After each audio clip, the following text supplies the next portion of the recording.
Hi, welcome to Minute Monday. We're going to show you how to use your screen recording on your iPhone. Okay, let's get to it. First, you must enable screen recording on your control center. By default, screen recording is not enabled. On an iPhone 8 or older, your control center is accessible by swiping up from the bottom of your screen. This is different for an iPhone 10, which is swiping down from the top right side. Let's look for our settings icon to enable screen recording.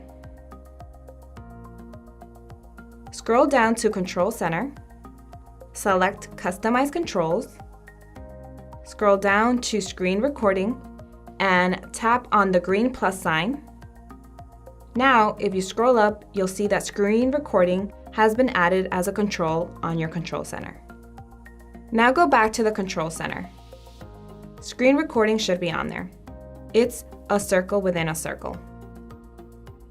If you simply tap on it, a 3-second countdown will begin before recording.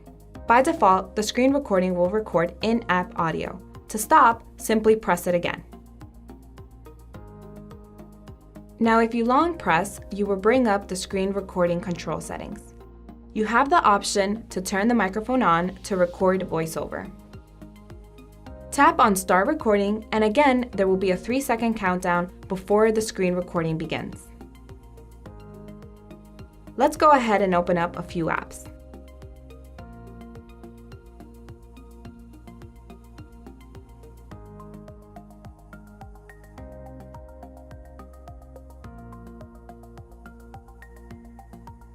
When you're ready to stop recording, tap on the red status bar and you will bring up the option to select Stop.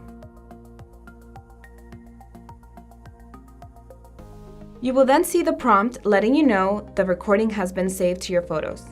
Look for your photos icon and you will see your recording. By the way, if you're thinking to upgrade your phone and get rid of an old phone, trade it in for cash at swapsmart.com. It's quick and easy. That's it, you're done. You have successfully recorded. If you found this video helpful, please subscribe to our channel, like the video, or leave a comment. We'd love to hear from you. Thank you for watching. Until next time.